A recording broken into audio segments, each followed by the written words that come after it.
Good evening, friends and family, and all who have gathered in shared sorrow and shared love. My name is John Vandal, and I am a friend of the extended family and will be guiding our time together to celebrate the lives of Paityn, Evelyn, and Olivia Decker. The world has heard about the tragic death of these three young sisters. The headlines have told part of the story, a story marked by shock and pain. And while the world may know how their life ended, tonight we are here to remember how their lives were lived. Tonight we choose to tell a different story, one not defined by tragedy, but by love, laughter, kindness, and light.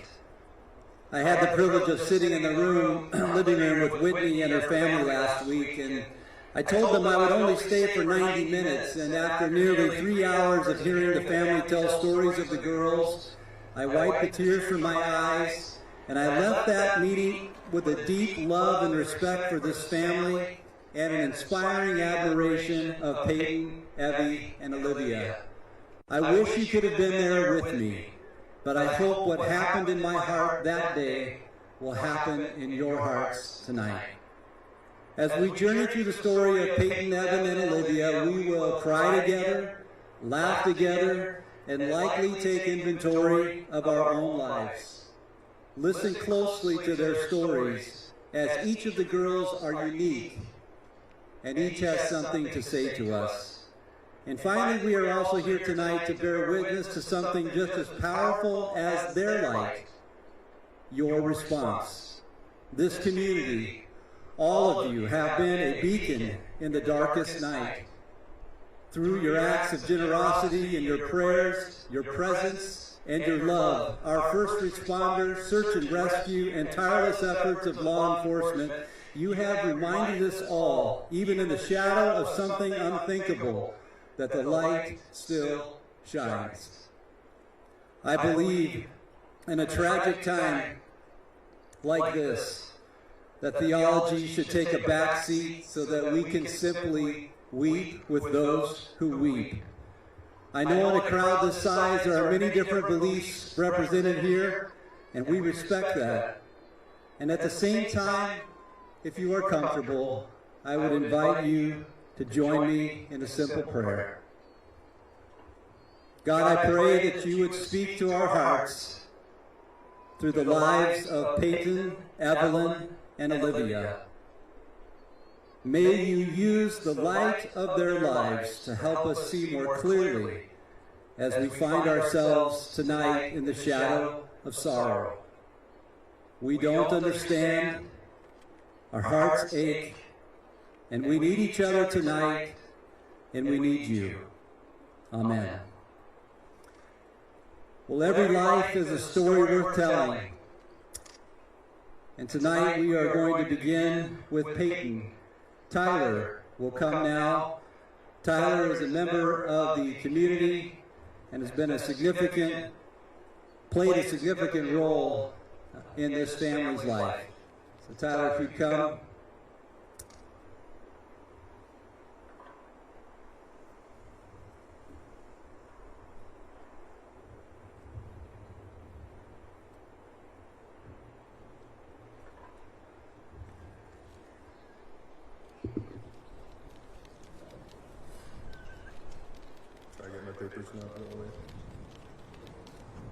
Good evening, everyone. My name is Tyler Charlo. For the past 2 years, I've had the absolute privilege of knowing Payton, Evelyn, and Olivia. First as the site coordinator for the YMCA's after-school program, and later as a substitute teacher for each of the classrooms at Lincoln Elementary. I cared for them, spent time with them, laughed with them, learned from them, and watched them grow into the kind, joyful, and spirited young girls we're here to honor today. Many of you know me, and for those of you who don't, all you need to know is that these 3 girls made a lasting impact on my life, just as they did on so many of yours. I stand here today not as a speaker, but simply someone who loved them, someone who was lucky to share in their world, even for a short time. Each of them brought something special into the lives they touched. They were sisters, teammates, and best friends. They lifted each other up, made each other laugh, and filled their world with love. Tonight, my role is to speak about Payton and the way she made life brighter for everyone around her. And while we carry the love for all 3 girls in our hearts, I want to take some time to share the memories and moments that made Payton so wonderfully unforgettable. There are some people who step into your life and without even trying, change it forever. They don't do it through big, grand gestures or loud statements, but simply by being themselves. By showing up every day with kindness, joy, and with determination. Payton was one of those people. She had a way of making others feel included, making sure no one was left behind, not because she had to, but because it was simply who she was. Like when her friend Riley first came to Lincoln, Payton made sure she was the first person to introduce herself, show her around, and make sure she felt welcome. Payton understood fairness. She understood how things should be, and she carried herself with the kind of natural leadership that made people want to follow her. Not because she demanded it, but because she inspired. She was strong, determined, and deeply curious about the world.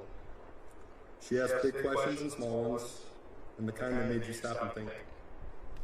She wanted to understand things, to make sense of them, to never just accept something without knowing why. And that curiosity stretched into everything she did, whether it was school, friendships, sports, or even our consistent debates about whether ketchup or mustard was a better kind of it. And of course, I was wrong, according to her. When it came to sports, she wasn't just good, she worked for it. She had the confidence of an athlete, but she never relied on talent alone. She practiced, asked questions, adjusted, and improved. But because effort mattered to her, whether it was basketball, soccer, track, or anything else she was involved in, she wanted to master it. The mornings at Y Care were always about practicing her skills. Sometimes she was just playing, running and dribbling through the crowd, laughing, and having fun. And right in the middle of it, she'd turn to me and say, "Ty, show me how to dribble the way." And when she got it right, she made sure I noticed. She played fast, strong, smart, and no matter how hard I tried to keep up with her in soccer, she always let me know she had the upper hand. But not in a bragging way, but in a playful, teasing way that made every moment fun. Payton knew how to work, she knew how to play, and most of all, she knew how to have fun. But for Payton, it was her kindness and her sensitivity that truly defined her. She was thoughtful in a way that went beyond words. She saw people. She understood them and when she cared deeply. When I lost my grandfather, most of the kids asked me if I was sad, if I cried. But Payton waited, thought about it, and instead of asking me those questions, he quietly asked me, "Ty, what was your favorite thing to do with your grandpa?" Because she understood. Grief isn't just about sadness. It's about love. It's about holding on to the things that matter most. She had this ability to turn even the smallest moments into something unforgettable. Her smile and laughter filled spaces and lit up rooms. And her presence made things feel warmer, better, and happier. And when Payton had an opinion, she stuck to it. She had her signature squinted eye, half-mouth open stare whenever I said something she did not find amusing. And her quick wit was something truly unmatched, which showed through the time I became confused on how to help her with her homework. She looked at me and said, "You went to college, aren't you supposed to know how to do this?" Or when I shaved into a mustache and all she said was, "Yeah, you should really grow your beard back." And most of the time I would respond with, "Hey, Pate, you must get your sassiness from your mom." And all I would hear back was, "Well, duh." She was clever. She knew exactly how to talk me into things, flashing her sweet, innocent smile whenever she wanted something she knew what she wasn't supposed to have. And when I left for a week on vacation, she didn't ask me how my trip was. She simply said, "Thank God you're back. You're not allowed to leave again." Because that was Payton. Beneath the teasing, the playful persuasion, the clever little tricks, was love. Fierce, wholehearted, unwavering love. She loved her sisters, her mom, her family, and her friends.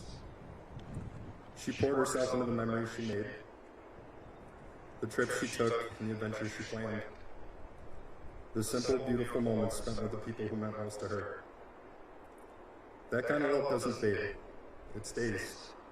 It stays in everything she touched, in every challenge embraced with her same fearless spirit, in every act of kindness sparked by the way she lived. We honor her today, but the truth is, we've been honoring her all along. In the way she made people smile, in the way that she made people feel like they belonged, in the way she carried love so effortlessly, so fully, in everything she did. And that doesn't leave us. It never will. So, if there's anything we can carry forward from Payton's life, let it be this: to stand up with courage, to lift others with kindness, to find the joy in the smallest moments, and to love without hesitation, just as she did. She showed us that fairness isn't just a rule, it's a choice. That laughter isn't something we share, it's something that brings us together. And that love isn't measured in time, it's measured in the way it stays, in the way it lingers, in the way it shapes us long after someone is gone. That's how we keep Payton with us, not just in memory, but in action. In the way we live, and the way we carry her forward every single day.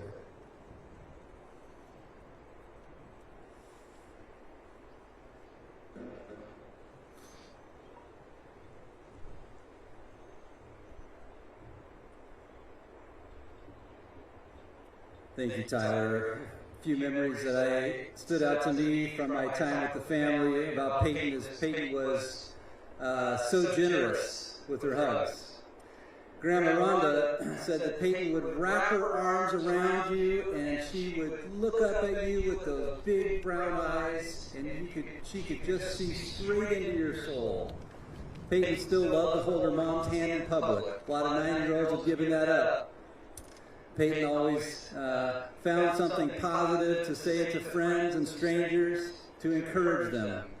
One woman who had come into, I don't remember where it was, but one woman came into a room where her mom and she were, and she was wearing all kinds of religious garb, and Payton said, she looked at her and she said, "Wow," she said, "I really like your outfit. It is so beautiful." And then when they walked out of the room, she looked at her mom and she said, "I decided not to call it a costume because I thought that would be rude." Payton was very aware of people's feelings and people's needs. Uncle Kevin and Aunt Aggie By the way, Aunt Aggie is also Whitney's sister Alex, but nobody could say Alex, so they call her Aggie. So just in case you're wondering who that is. But they visited this past Easter weekend and got to see all three girls play soccer. And Aunt Aggie said that you could see all three girls' personalities expressed on the soccer field. Payton was a leader. She was a top scorer on her team. Evie moved across the field quite gracefully, quick and nimble like a dancer, but could also be aggressive and scrappy when needed. And Olivia was just happy to be on the field. And if you said anything to Olivia while she was playing soccer, even if it was in the middle of the play, she would stop and she would wave at the family. All three girls supported each other, and Payton was their biggest cheerleader. There's a photo of Evelyn and Olivia receiving an award, and Payton is off to the side featuring her sister, so proud of them. She loved to celebrate other people. At this time, Andrea is going to come, and Andrea is from Fabulous Feet, and which was a very important organization to all the girls, but especially to Evie, and she'll be talking to us a little bit more about Evie.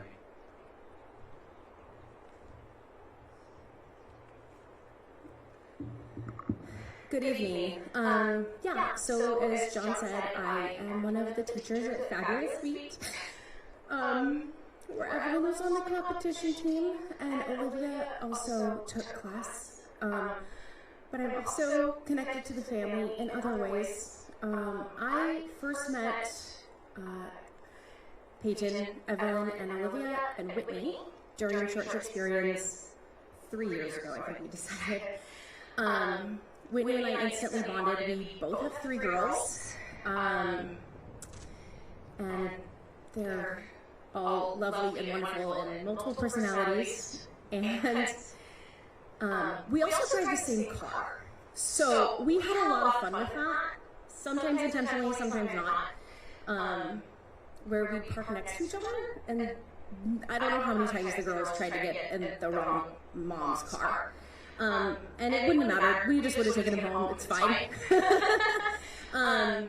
But that was part of our fun. I started talking without looking at my notes, and now I have to figure out where I am in my notes. I've spent a lot of time in the last few weeks looking through pictures, trying to have memories and remember those happy times. I've seen a lot of pictures of my girls with Payton, Evelyn, and Olivia. I'm sure we've all been looking through a lot of pictures, but one of the things that always stood out to me about Evelyn was the smile on her face. Sometimes that smile was hidden behind a brown bear. He went everywhere with her. I heard he has a backpack now? Is that right, Tai? He has a backpack? Okay. But Brown Bear went with Evie. Brown Bear was her comfort, but once she'd get comfortable, he could sit to the side. And it would take her a few minutes, but then she would just shine bright, and she would have so much energy and so much spunk and kind of nudge the others along, whether it was her sisters or my girls, and say, come on, we're gonna go do it. We impulsively took a day trip to Leavenworth in October and just rode the Alpine coaster and just wandered around and went and got pretzels. I have this picture of Evelyn with this pretzel that's like this big. She likes snacks. We'll come back to that. And just the joy that she had with the alpenhorn and placing their hands and feeling the music and the wonder on her face. And then the girls found a pile of leaves and went and scooped them up, and I have this picture of them throwing the leaves in the air with big grins on their face. I'm so grateful that I have that memory. It was such a simple thing, but such a wonderful day. So now what's my notes?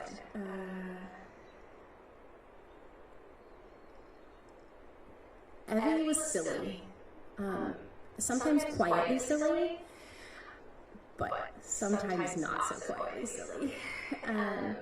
I went around asking some of her dance friends and some of the other dance teachers for stories, because I was having a hard time coming up with some on my own of specific stories. And her sweet friend Lilia told me this story about backstage at competition this spring. They started doing cartwheels, and they just kept doing cartwheels and doing more cartwheels and more and more and more, until they got so dizzy they just fell down laughing. And that was very much Evie. Just would commit to something until she couldn't do it anymore. And then she could gather herself up and go on stage and be the star that she was. I've also been told that Evie loves lipstick. So, along with being silly, they were running around during the Spring Showcase Ballet Show. And Trisha said, "Stop running." Evelyn looked at her and goes, "I'm not running, I'm skipping." And then she came over to me and said, "I need more lipstick." And I said, "No, you don't, go eat your dinner. We'll give you more lipstick later." She'd show up at dance class with her lipstick and just be so excited to have her lipstick on.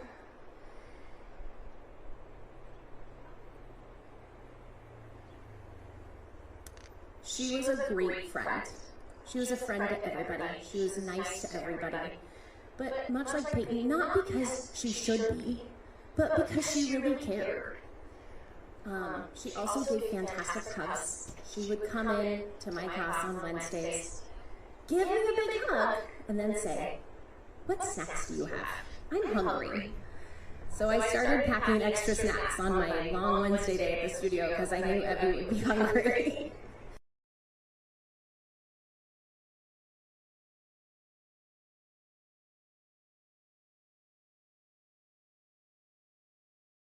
I've also been told a story that they were working on getting their double turns in their jazz class, and she was one of the first ones in her class to get it. But she didn't boast about it. She didn't say, "Look what I can do." She kept working hard on them for herself and encouraged others. But that doesn't go unnoticed, right? We see that confidence and we see the hard work that comes with that.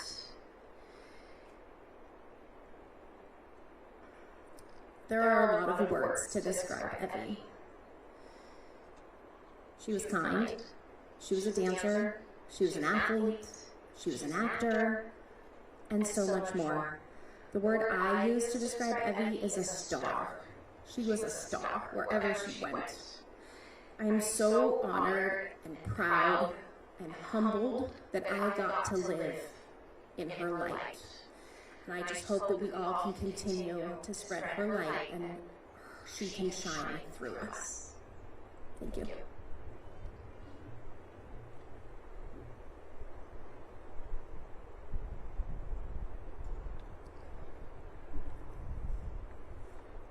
Thank you so much, Andrea. Evie wasn't one to pretend to be something she didn't want to be. If she was uncomfortable, she was not going to pretend in front of you that she wasn't uncomfortable, or that she wasn't. If something was beyond her boundary, she wasn't going to compromise that to please people. She had a strength that many people don't find until much later in their life. Maybe that was the secret of the brown bear. Evie was, as was mentioned, was a happy little girl with a smile on her face. All the girls had different ways of showing love, but they did it differently. Payton would show you her love with words and with hugs and very outward about it, and Evie could show you her love with silence. Evie could sit next to you and she didn't have to speak. She just wanted to be with you. Evie loved to give thoughtful gifts. She enjoyed making appetizers. She had a love for appetizers. With her grandma, she would make them often, and she loved to serve. She'd often make a card for her mom just on an ordinary day. "To Mom, love Evelyn. I love you. You're the best mom in the whole world. Thank you for being my mom."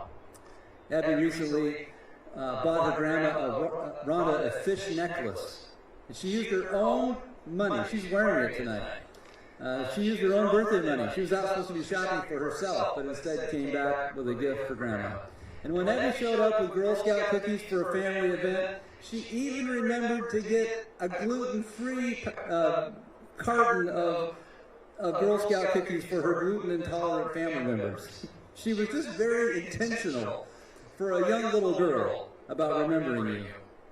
Evie also had a good sense of humor and knew when she called her grandma Granny that she would get her grandmother's full attention, because that was not Grandma Rhonda's favorite title. Because Evie didn't always give out hugs, like Payton. When she did, it made them a little extra special. And Grandma Rhonda said that she could wrap you up as tight as she could, and it was the best. Whitney joked and said, "I think she may have wanted something from you when she hugged you like that, Mom." And Grandma Rhonda said, "I don't care, it worked." Grandma Rhonda also had special date nights with the girls on Thursdays and said she just misses them and their energy so much in her home. In just a moment, Sophie is going to come and dance for us in the Fabulous Feet program, which is the program that Evelyn was so important to Evie. The older girls would often write little notes of encouragement to the younger performers on a performance day, and that was one of the roles that Sophie played, as she's now a high school student and has been part of this program for a very long time. So she will come now and perform for us.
Our next speaker is Paityn. Paityn is the girl's grandfather. Paityn wasn't quite ready to be called Grandpa yet, so he thought long and hard about an alternative name and came up with Popeye. For whatever reason, though, the girls found it difficult to say Popeye, so he became affectionately known as Paityn. This man has been a rock, he has been a provider and a protector, and is loved by his grandkids and his family. So, Paityn, would you come? Thank you.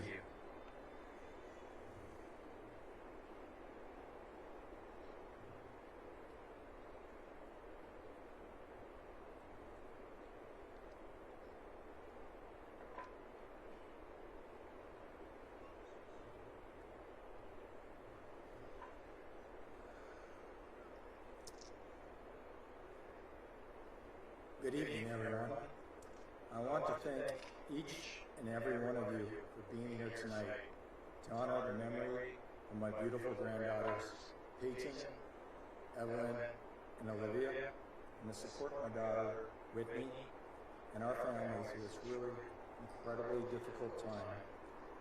We're deeply grateful for the love and the prayers and the support we have just not received from this community, but from around our nation and around the world. Your kindness is a powerful reminder of the infinite goodness that exists in this world today. And as I stand here tonight, sharing about Olivia is really a struggle for me. How do I put into words for you what she meant to me? She was only 5 years old. But the impact she had on my life is beyond anything I could have imagined. My heart is still processing the grief, the sorrow, and the loss of the blonde-haired whirlwind, this beautiful, loving, Category 5 hurricane that was Olivia. Payton, Evelyn, and Olivia, they called me Paityn. And that name will echo forever in my heart. Olivia, she's the youngest of the 3 girls, but she quickly found her place in the family. And that's not always easy for the youngest. But Olivia had a way of carving her own space with ease, and I credit her mom, Whitney, for giving her a unique love and the attention that she needed, while Payton and Evelyn were loving older sisters. I'll never forget this Easter when Olivia looked at Evelyn and said, "I love that you play with me when you're busy or you don't want to." And I have watched so many times as her older sisters patiently explained the movies, read books to her, or helped her with her letters and her numbers. Olivia was determined to learn, and she was always eager to join our family in the family card games, especially Uno. And she was tough, competitive, and she would love putting down a skip, a draw two, or a reverse card, and then she'd just give you this smirk and a proud laugh. It made it impossible not to laugh. But she did not want to just watch her sisters. She wanted to do everything they did, from jumping off the diving board at my sister's and brother-in-law's house. She'd give us the pre-dive briefing, including the essential holding her nose. And so, "Why are you holding your nose? It's not going to fall off." And she'd go, "Pipe. I get water in my nose." I was like, "Okay." And then she'd jump off the board, come popping up on the surface to learn her score from the family judges. And as my sister said earlier tonight, we didn't give the girls 10s. We gave them 6s, 7s, 5.4s, because we wanted to. And there's a video. And the video is it's the other sister, but this kind of tells you about them. And we're videoing, and I'm in the video, and I'm saying, "Payton, attempt number 11. But that's the way the girls were. And Olivia was just fearless. She would ask her grandma to help practice the cartwheels, the bridges, the splits, and the front rolls in our living room, the hallway, and on the lawns. and she would stretch with the other girls in our living room, practicing for the limbo at school. I remember how happy she was to join when she joined the Shakespeareans and the dance classes at Fabulous Feet Studio. And Olivia, being the youngest, was the baby of the family. And she made sure everyone knew it.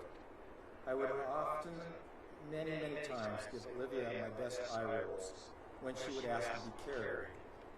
And even though she was not a lightweight, so I would tease her and then instead would ask her for a piggyback ride, which would turn into a game of me chasing her around the dining room table, circling it, and I was ready to pounce.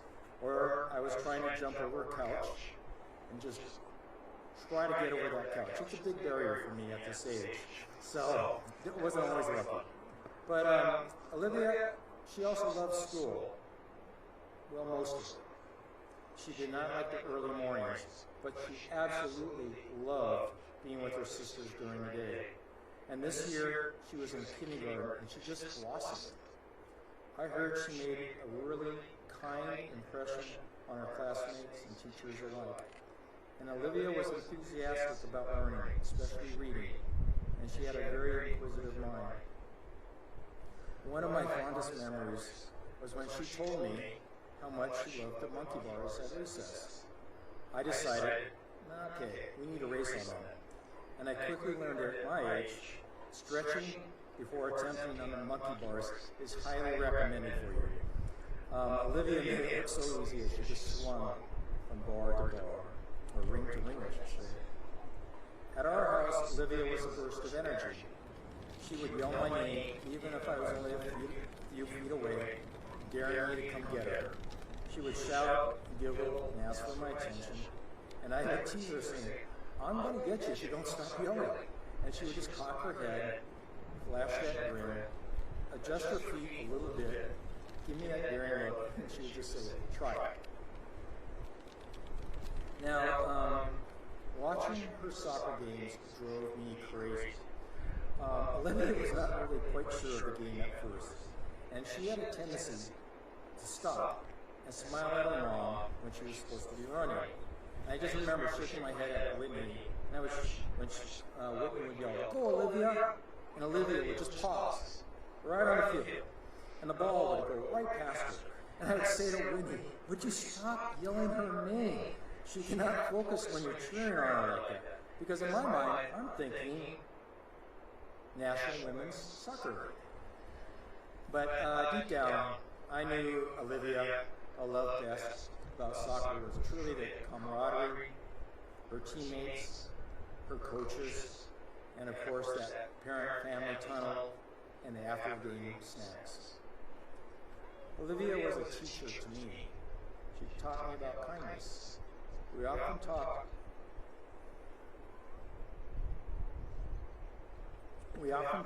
about how a simple smile, a kind word, and just a thoughtful action could change someone's day. Olivia lived by this lesson, and she was always so kind to everyone she met, and the kindness will live in our hearts of those who knew her. When the girls stayed with us overnight at our house, I'd wake them up, set up their breakfast, and we tried to get out the door to school on time. And many times, with Olivia, she would be leading us in what we have, a tradition, a group smile session to start off the day. We'd have Hawaiian music being played by Iz, especially the song Over the Rainbow. And it would play in the background during breakfast. And we'd all smile 5 times together to release those endorphins and immediately find happiness for the day. When Olivia led us in exercises, she was really tough on us. She'd just keep an eye on our 2 sisters and me, making sure we all smiled together. And some of my favorite memories were the moments just as Whitney and the girls were pulling away from our house in the van, and I would shout, "Boys rule, girls drool." And sometimes I'd toss a snowball at Whitney's van, maybe a water balloon, hoping that van door was open, or Nerf ball, just for that extra emphasis.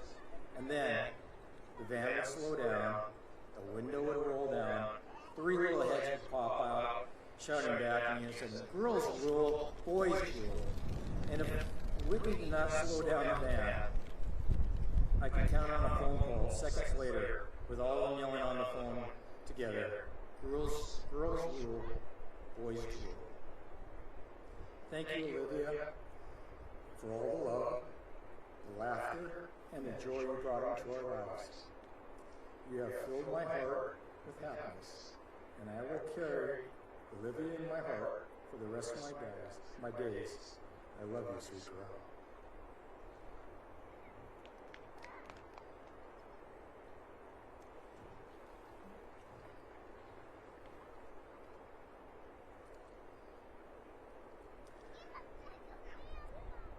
Thank you, Paityn. Kids love spending the night at Graham and Paityn's house. And so the song you're about to hear, as Paityn just mentioned, was on the Breakfast Hour regular playlist. And it will be sung by Amy Edwards, who taught the girls music for the short Shakespearean production, and also has a daughter on the same dance team as Evelyn. So Amy, would you please come?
Before Whitney comes to speak, I wanted to share just a few memories that Whitney shared with me. Is that okay?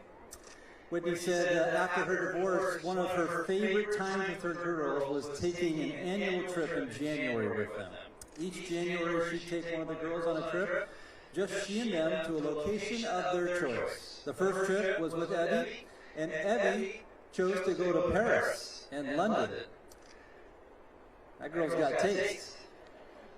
The following January, she took Payton to Disney World and paired that with a cruise. Whitney had a trip to Disneyland planned for she and Olivia to enjoy this upcoming January, and Evie was planning to go to Tokyo the following January. I admire the intentionality of Whitney with her girls. Whitney said, I recently fell asleep with Payton in her bed on accident. It was the last Wednesday night the girls were at home with me. And Payton asked, Mom, will you lay with me? Will you lay with me? Whitney said, because there are three of them, oftentimes by the end of the day, I just need a little bit of downtime to kind of collect myself. But that night, Whitney laid down next to Payton, and Payton snuggled close to her mom. And Whitney said, Payton is not exactly a small 9-year-old child, but somehow she can become one with you. Whitney ended up falling asleep and slept with her daughter unregretfully all night long. Another thing that was going on in Payton's life is she had just tried out for FC soccer, and she had made the team. Payton was really stressed out about it, and she and her mom were in the Winco parking lot, and Payton said, Mom, I don't think I want to do it anymore. And Whitney, being the loving mother that she is, she said, well, can you tell me when your feelings changed? Payton said, well, we were having soccer practice, and the coach told me that I was offsides. And Whitney said, and what about that was uncomfortable for you? Payton said, I don't even know what offsides is. And so here's this 80-pound giant girl sitting in her mother's lap in the car crying as they're flipping through ChatGPT trying to figure out what offsides means. Once Payton figured out what offsides was, she decided to play soccer and immediately discovered how the defense could actually use offsides to their advantage. Payton loved to learn. Whitney also remembered that towards the end of May, Evelyn wanted to write 5 notes to her teacher. Each was with something that she loved about her teacher who was retiring. And every day, her teacher would open something in the last week of her job at the school. Whitney and Evie had laid in bed together, and she got them all written out, and Evie was very happy when she went to bed. And the next morning, and Evie really wasn't a morning person, so I gathered. But Whitney went to wake up Evie after that wonderful evening they'd had at 5:30 in the morning, and Evie just opened up her arms and wrapped her mom up in one of those amazing hugs that Evie could give. And Whitney said, you know, in all of my time with Evie, I don't think she's ever woken up and given me a hug like that, ever before. Whitney also said this year Evie received numerous awards at school and had been taking gifts to a teacher. I'm not sure if it was related to that throughout the year. But after a conversation with Evie's teacher, Whitney learned that Evie had actually been giving away items from their house to the teacher. And Whitney laughed and she's like, well, yeah, they're from my house all right, but I guess we didn't need them because I didn't even know they were gone. Evie loved to give gifts. And Olivia was happiest when she was attached to her mother. She just loved Whitney so much.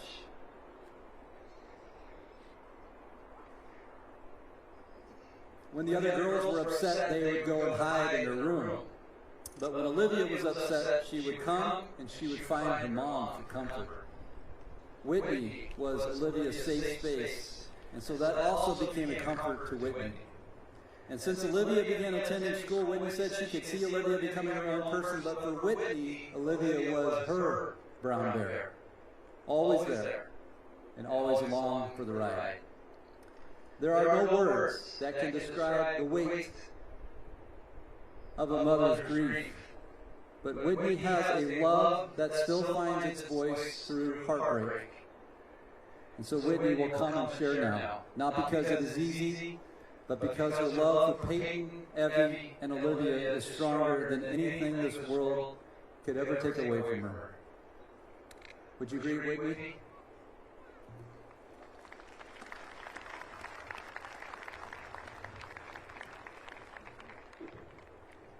have a short something to share. Good evening, and thank you all for being here. I really appreciate it. You all look beautiful, and I know that Evelyn would have loved to ooh and ah over all of your outfits. She would have been amazed by all the color up there, and just thought you guys look fantastic.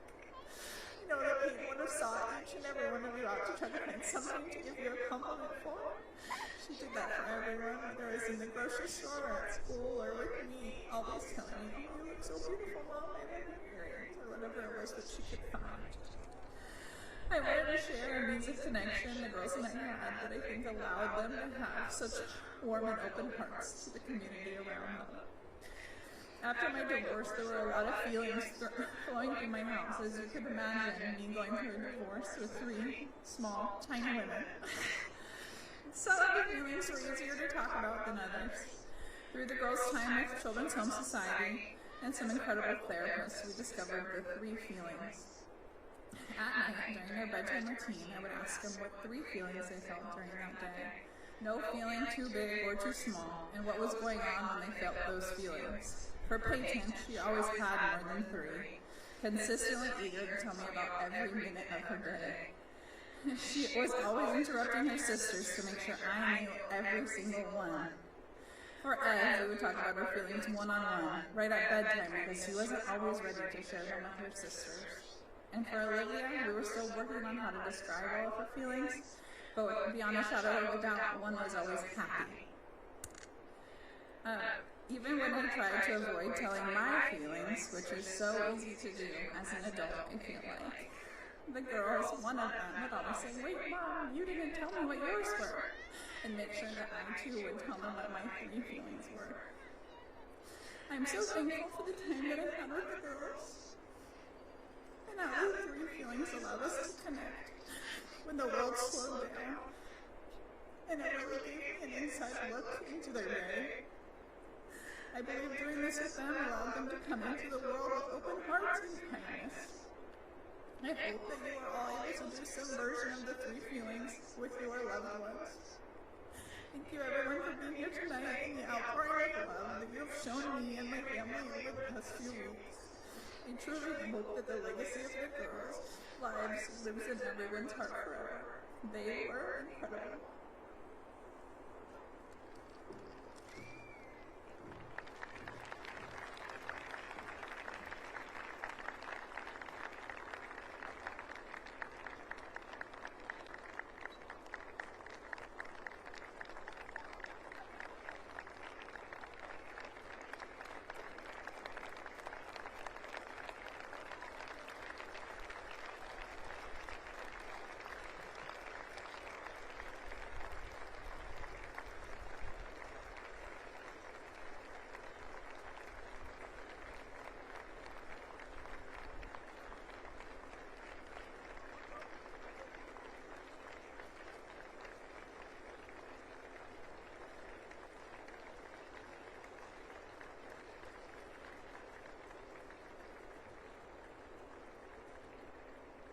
Thank you. You may be seated. Thank you, Whitney. Paityn, Evelyn, and Olivia lived with a kind of brightness that is hard to describe but is impossible to forget. Whether laughing until their belly hurt, hugging with arms that somehow made you feel completely safe, and offering up the purest acts of kindness in the smallest ways, they were love, uncomplicated and true. Though their time was short, their impact is vast, and we know that because you are here. Look around you. This is what love looks like. This is what light can do. In the days since we lost Payton, Evelyn, and Olivia, something extraordinary has happened. In the face of tragedy, this community rose up, not with anger, but with compassion. Meals were brought, hands were held, stories were told, tears were shared, money was raised, vigils were held, and we became a living testimony to the legacy of the girls. We're going to watch a slideshow and begin our candlelighting ceremony as best we can with the wind. Grandma Rhonda and Aunt Izzy will begin the lighting, and each one of you will help light the candles around you. Are we using real candles or battery candles? We're going for real? Okay. So, would you please tilt the unlit candle toward the lit candle in just a moment as you share your light to avoid a bunch of wax all over the place? As we light our candles, I would like to draw your attention to the significance of that. We are committing to never forget. We are going to carry forward the love that Payton and Evelyn and Olivia gave so freely. Let your candle remind you that the girls' lives were not extinguished. They were multiplied. Their light shines on through every act of love, every moment of courage, every time someone chooses kindness instead of cruelty. It would be easy to believe that darkness has the final say in the world. But today, we reject that. We believe with everything that we have that light is stronger than darkness.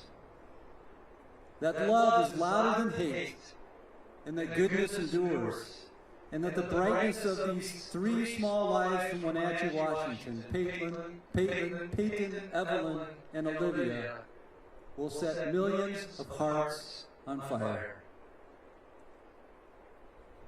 So let us enjoy a candlelighting ceremony and a slideshow together.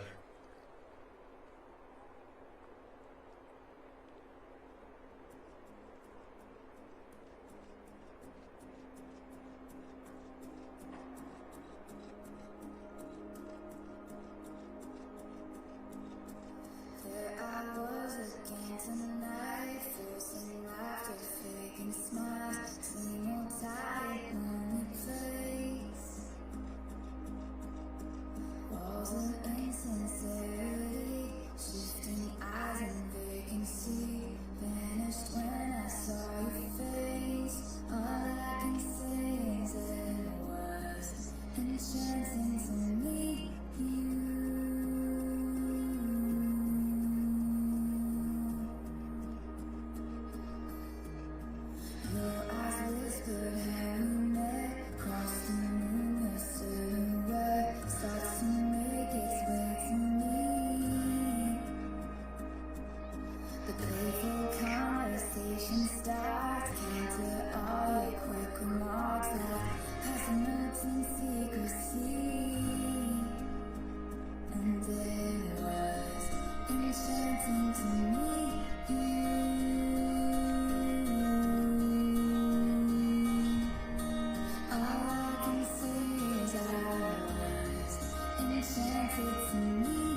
with our shaking hands, the crowds and stands went wild.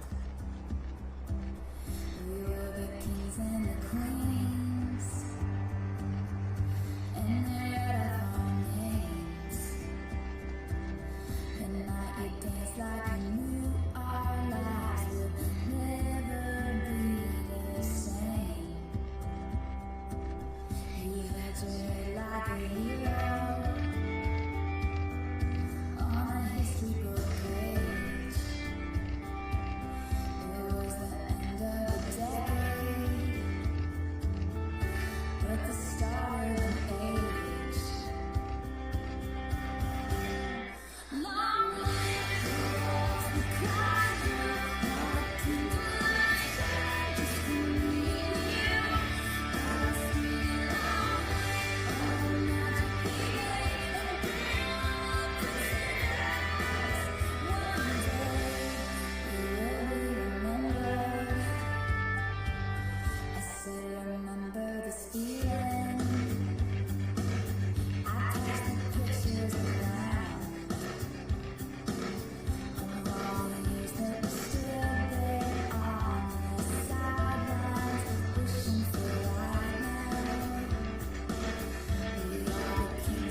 you stand with me? Let us live in a way that honors the light of love. And let us be the warmth in the cold. Let us be the love in the silence. Let us be the light that shines in the darkness and declares once and for all that darkness will not win. Payton, Evelyn, and Olivia, you will not be forgotten. We will not forget. Thank you for being here. It means so much to the family. We need one another. God bless you.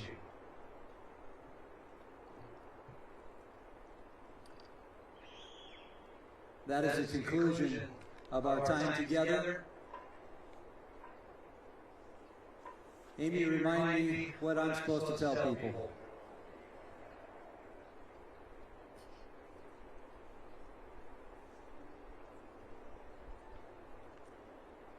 You can make your way back to your bus if you rode a bus here, and it will have the location of where you left from on the bus. And that's the bus you want to get on. Otherwise, you will have to Uber to another bus stop. Thank you for being here. You may extinguish your candle when you're ready. Have a wonderful evening.